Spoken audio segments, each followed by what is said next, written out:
أعوذ بالله السميع العليم من الشيطان الرجيم. بسم الله الرحمن الرحيم.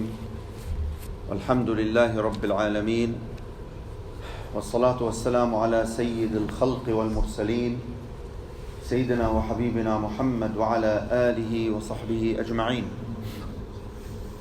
اللهم لا علم لنا إلا ما علمتنا، فعلمنا ما ينفعنا وانفعنا بما علمتنا وزدنا علما، وأرنا الحق حقا وارزقنا اتباعه، وأرنا الباطل باطلا وارزقنا اجتنابه، واجعلنا من الذين يستمعون القول فيتبعون أحسنه، وأدخلنا برحمتك في عبادك الصالحين.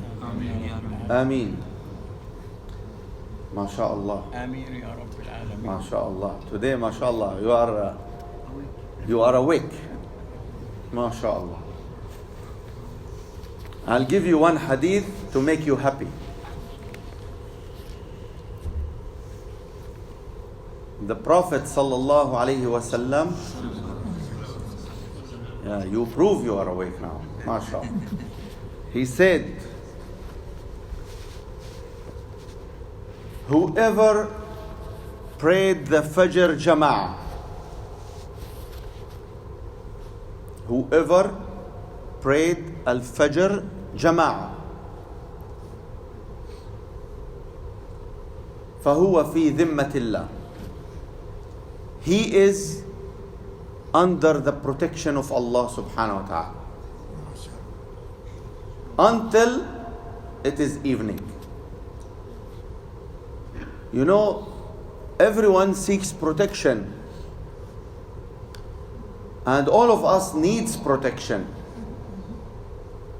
So when you drive your car, you need insurance.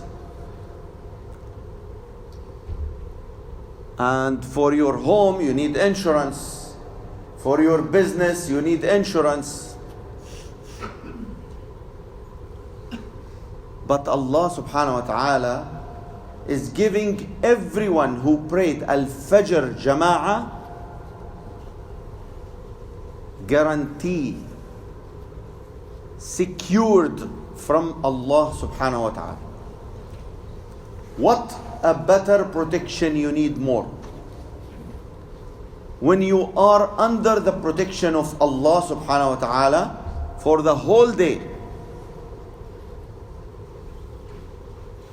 And Umar ibn al-Khattab radiyallahu anhu, he said, for me to pray Al-Fajr Jama'a better than to stand all the night praying. So the blessings of Al-Fajr is countless.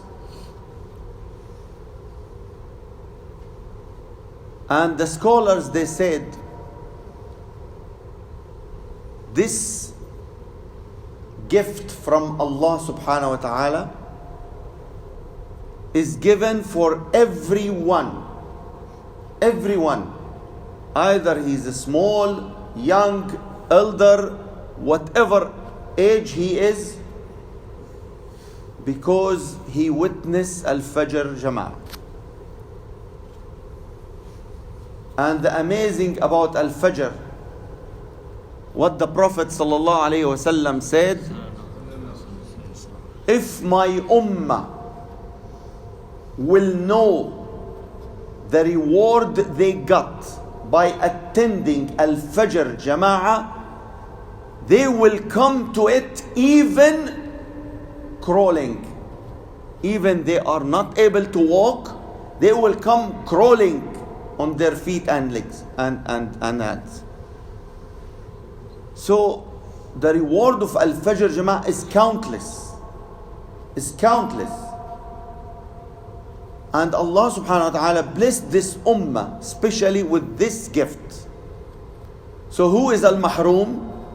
Sleeping. The one who's still sleeping. Yeah. He think by sleeping an extra hour, he will become more powerful on his day. But that is wrong.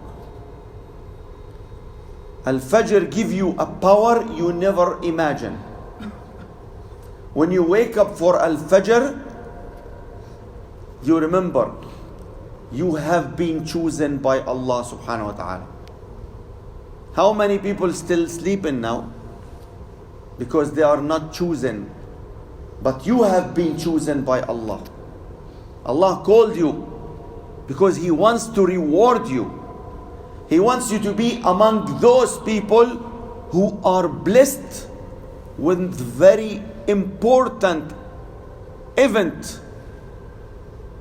And the event which Allah loves most. And Himself subhanahu wa ta'ala, He witnessed Al-Fajr with Al-Musallin. That is the importance of Al-Fajr.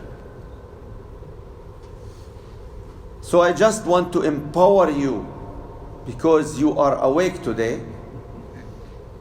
And as I promised last time, I'll give you the story. I've been postponing this story many days. But the reason, you know, the stories is a way of teaching. And Allah subhanahu wa ta'ala, He gave us many stories in Al-Quran Al-Kareem. And one of the stories of Al-Quran Al-Kareem is this one. Abdullah ibn Abbas radiyallahu anhuma, he said, there was a man from Bani Israel, a worshipper of Bani Israel. He reached his 60s. And because he wants to dedicate his life for the worshipping, and he don't want any distraction from people, he built a small house outside the city, away from people, so that nobody will interrupt his prayers. So one day, a caller for the jihad is announced. So the people of Bani Israel were called for jihad. So there was three brothers, and they have one sister. So the three brothers, they said, we have to go to jihad. But what can we do with our sister? We cannot leave her alone. So they said to each other, let's try to find someone who can take care of our sister.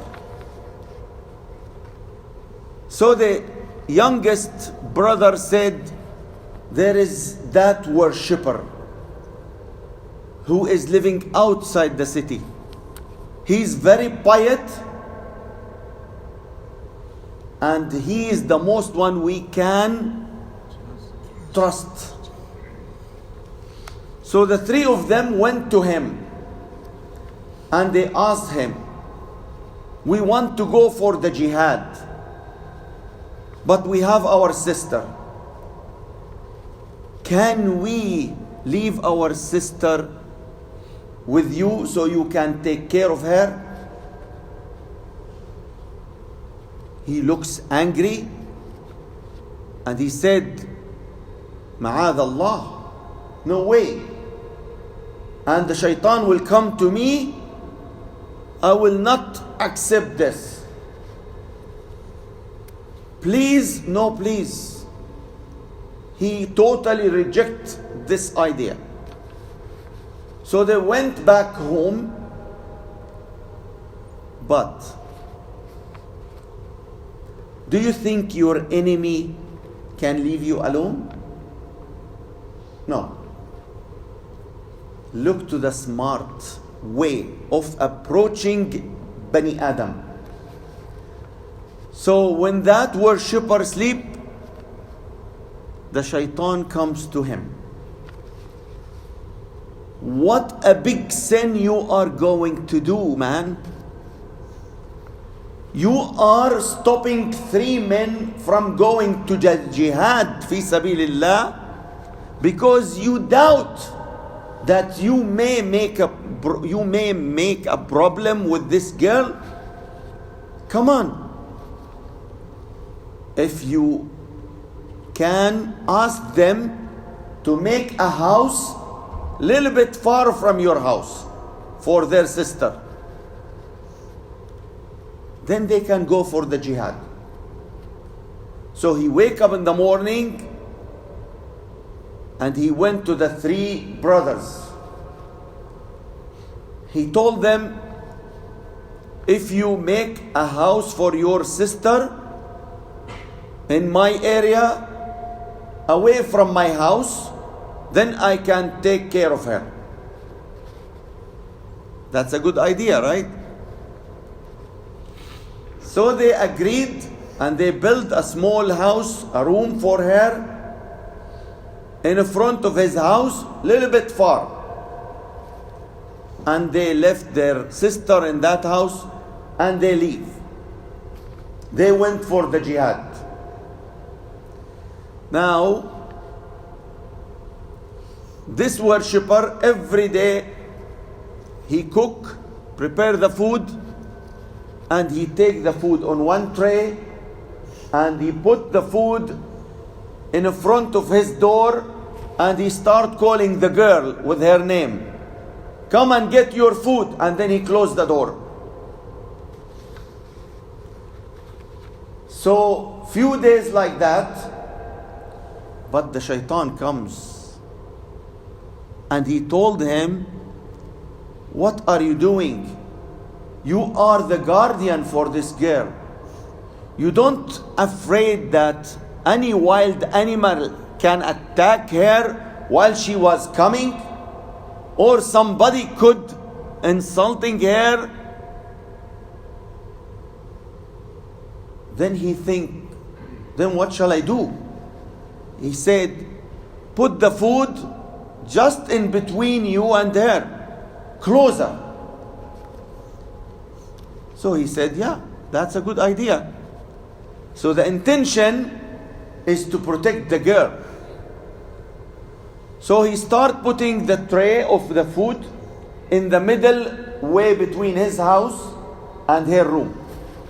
Every day he put it and he shout and he run away back to his house.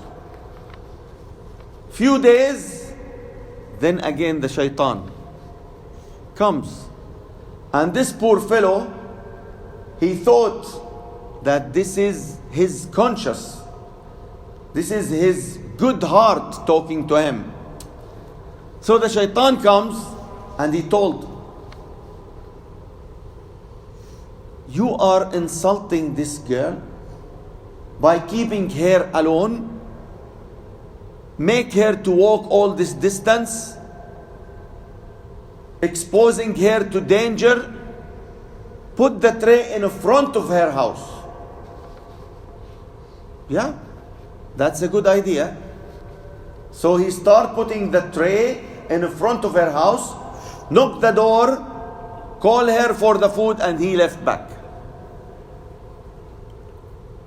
So every day like this, until after a few days, then again the shaitan comes to that worshipper and he said, be fair with this girl. She is being alone since her brothers left. She is not talking to anyone. Maybe she is in need of something. Ask her. She might need help. She may need some medical assistance. She may need any stuff. She's alone. He said, yeah, that's good. So start giving the food, knocking the door. When she opened, he gave the tray and he asked her, how are you doing today? Do you need anything? No? Okay, goodbye. And back. Again. Few days later, again, our friend Ash-Shaytan never stops. So he told, yeah, you like, yeah? Our friend. He likes our friend. You know to say that. إِنَّهُ لَكُمْ عَدُوٌ مُبِينٌ. So the shaitan never stops. Again he come to that fellow, the worshipper of Bani Israel, and he told him, come on man, she's being alone. Now she feel lonely and she will be very depressed, very worried. Now it's been a few months since her brothers left and she never talked with anyone. Go inside and talk to her. Ask her. Maybe she needs to talk to somebody. She will get very upset and she will feel depressed every day. So you cause a big problem for her. No big problem. I will talk to her. So after that, the next day, he took the food on the tray and he goes, knock the door. Oh, shall I go in? Yeah, come in. So he start asking her, oh, how are you doing? How's things? Oh, your brothers will be coming. So he opened a chat. And then after a few days of doing this, he made the zina. Being alone with the girl, talking to her, he made the zina. And then it's been 2 months and the zina resulted in a baby. So he was afraid. Now she become pregnant and he keeps taking care of her. But the shaitan now, he leaves him alone. Now it's time to give him some break. So he keeps coming to the girl, taking care of her until she delivered a baby girl. Now your friend come back. Not my friend. So he came back. You know what a big problem you put yourself in? She delivered a baby. What are you going to tell her brothers when they will see the baby?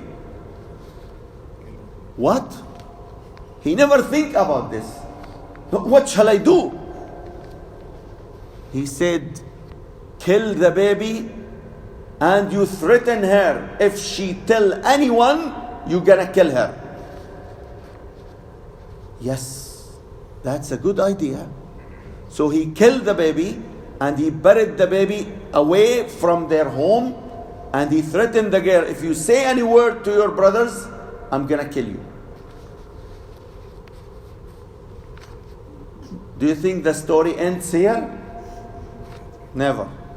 With the shaitan, his goal is a big goal. It's not a small goal. So the shaitan come back again and he told them, what guarantee you have that the girl will not tell her brothers when they come back? There is no guarantee. She's gonna tell them what happened and you will be in a big trouble. So what shall I do?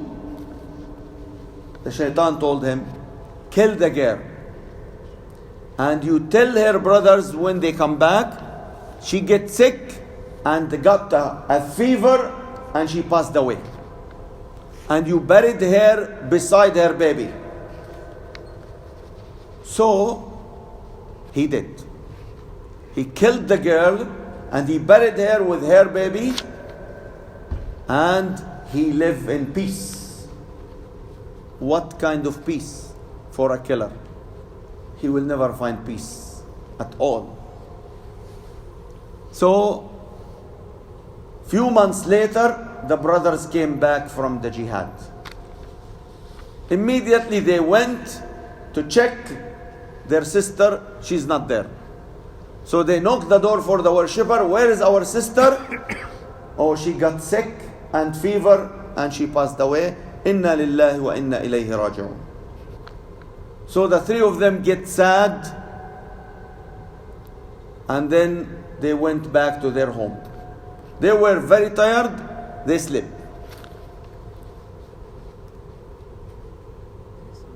The story finish? Yes. Never finish. This is a hard worker, shaitan. So the shaitan went to the small brother in his dream, and he whispered that what happens to your sister, and he told the story, and she is buried in this location, and he showed him the location. So the small brother wake up worried and afraid. What the dream is that? So he called his brothers and he told them about his dream. So the elder brother said, no, this is adghathu ahlam. Don't bother yourself. This is just a dream. And then they slept again. The next day, the shaitan never stops. And he went to the middle brother. And he told him exactly what he told the small brother. He wake up. And he called his brothers. Tell them what happens about the dream. Again, the elder brother said, it's adghathu ahlam. This is just a dream. It's a nightmare. Don't think about it. Sleep. The third night again, the shaitan went to the elder brother and he told him exactly what he said to the two brothers. He wake up and he said, by Allah, this is not a dream. Let us go to that place. Every one of us, let's go and see which place he saw. So all of them, they went to the same place. They dig and they found their sister buried, and with her a small baby. So immediately they went to the worshipper and they took him to the governor. They told him the dream and they showed him the crime. So they took the worshipper of Bani Israel and they decided to execute him, to kill him. So they put him on the cross, crucified this worshipper. Now, the worshipper is being exposed to people, and the people start disgusting him and talking bad about him. Now this worshipper he saw his big sin, what he did, and he become very sad for what happens to him. But your smart guy will stop? No. The shaitan come back to this worshipper. And he told him, hey, listen, you see what happens to you? Now, all the people, they hate you. You are a big criminal. You killed a baby, and you killed the mother, and you make zina. 3 crimes you did. Now there is no mercy for you. They gonna kill you soon. And then he waited until the archer came. And when the worshipper saw the archer come with the arrow to kill him, he started crying. Now the shaitan come and he told him, listen, I am the only one who can save you now. I will save you from what you have. Save your life from this cross and will make you happy. But you have to do one thing. He said, what?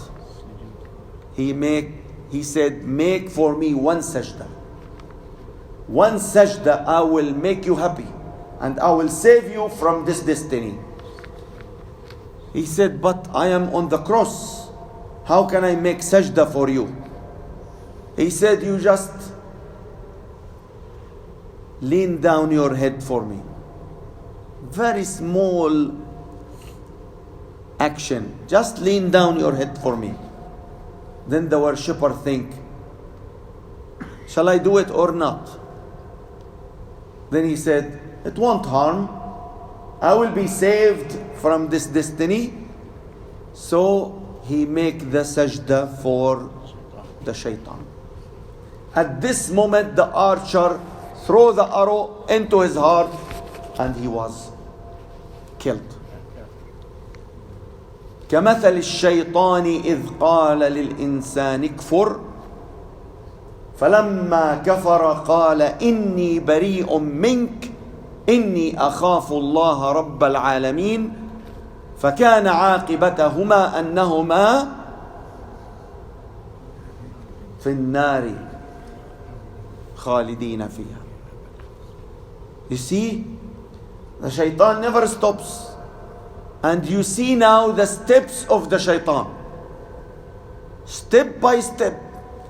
And he will never tell you, go and drink khamr. No. Never. He will never tell you, go and do zina. No.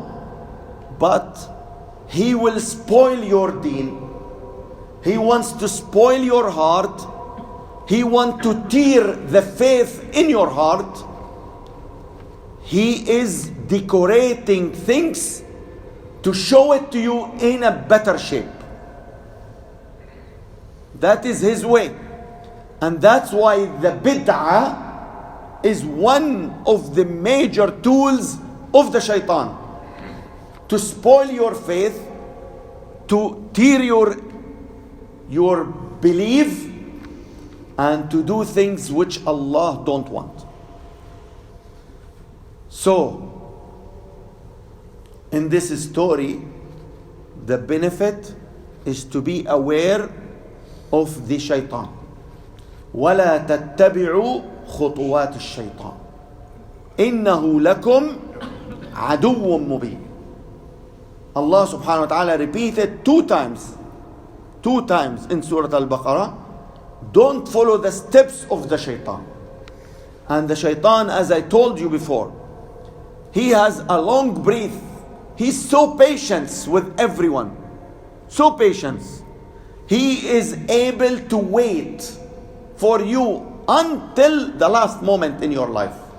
And he will come to you at the last moment of your life. He will come. He will never let you go. So you have to be prepared for that. You have to be prepared. Now, how can I be prepared? Every day when you wake up, you are leaving your home, you have to be prepared for a war. This is what Allah told us. إِنَّ الشَّيْطَانَ لَكُمْ عَدُوٌ فَاتَّخِذُوهُ عَدُوًّا. Consider him as your enemy. So you think your enemy is gonna be away or sleep or never think about you? No, because he's enemy to you. He is preparing all kind of tools to attack you every day. So when you leave your home every day morning, you have to be prepared for this war, the war with the shaitan.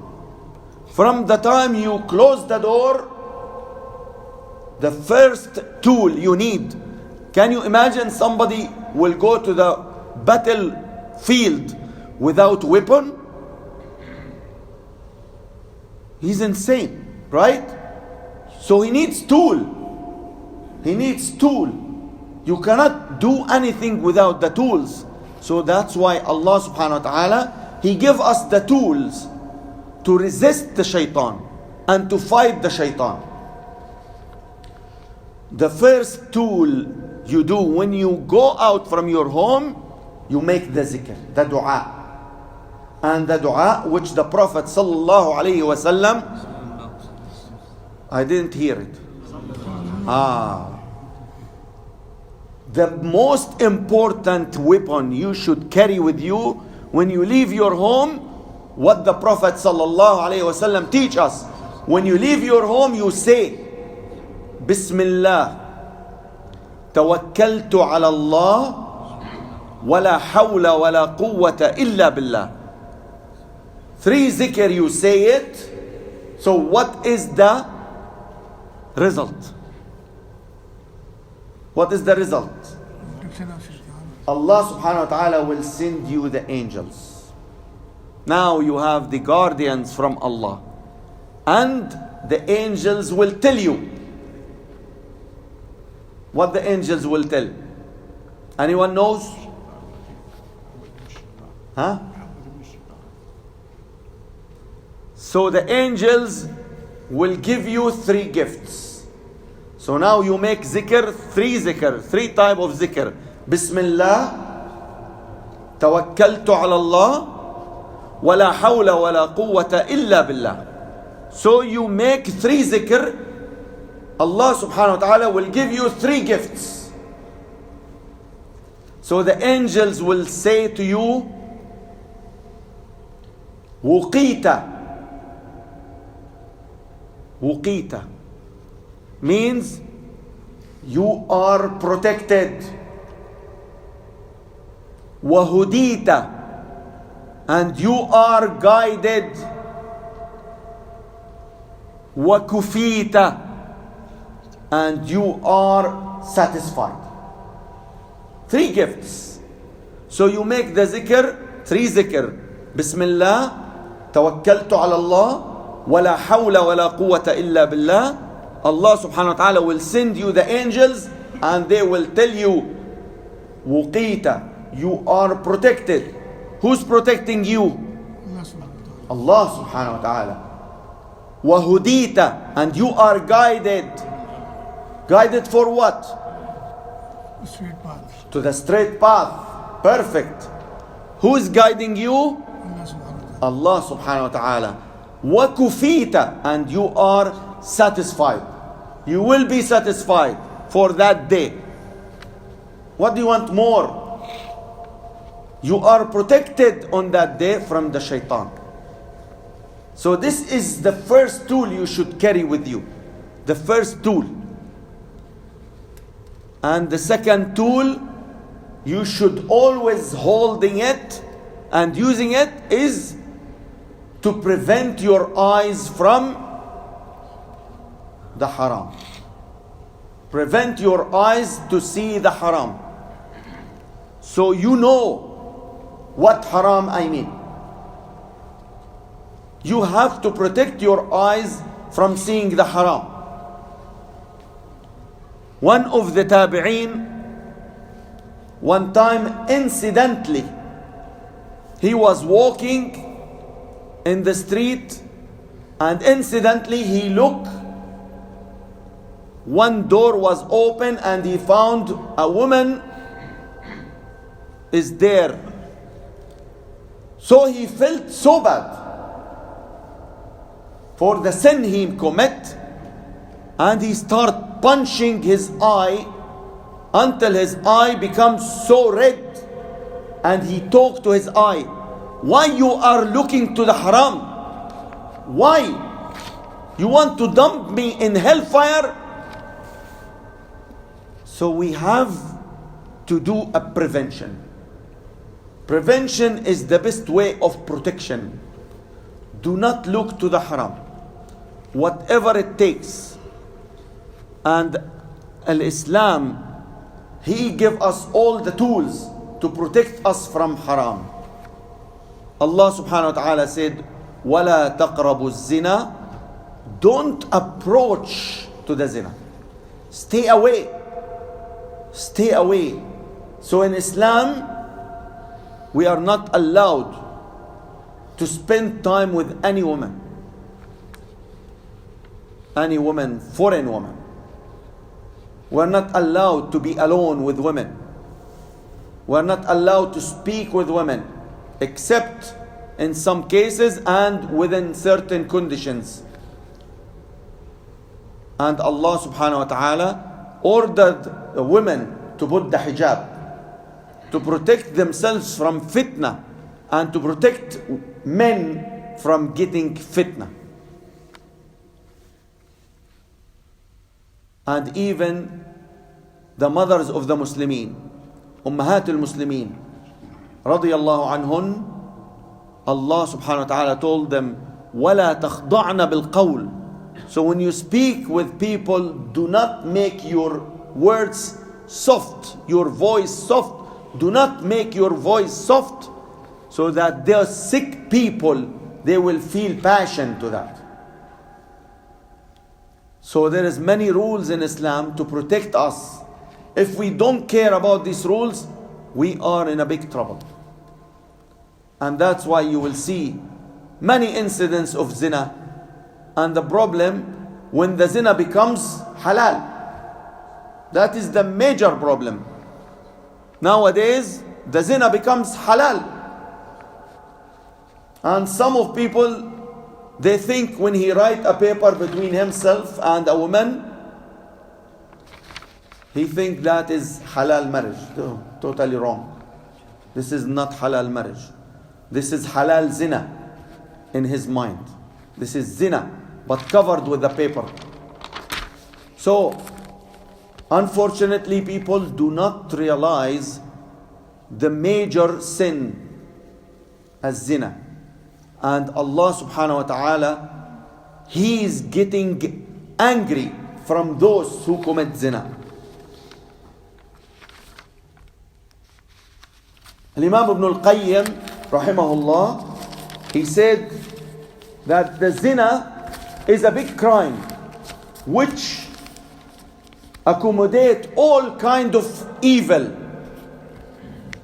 So it reduces the deen. And it takes al-wara', the fear from Allah subhanahu wa ta'ala, from your heart. And it spoil your jealous. So you will not be jealous again. And then those people who commit zina, they become liars and not honest.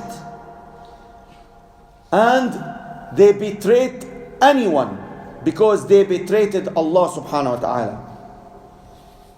And Allah subhanahu wa ta'ala said, وَالزَّانِي لَا يَنْكِحُ إِلَّا زَانِيَةً أَوْ مُشْرِكًا. Because of the bad attributes of the one who commits zina, Allah subhanahu wa ta'ala did not allow him to marry an honest girl. So Allah said he should get a woman from his kind.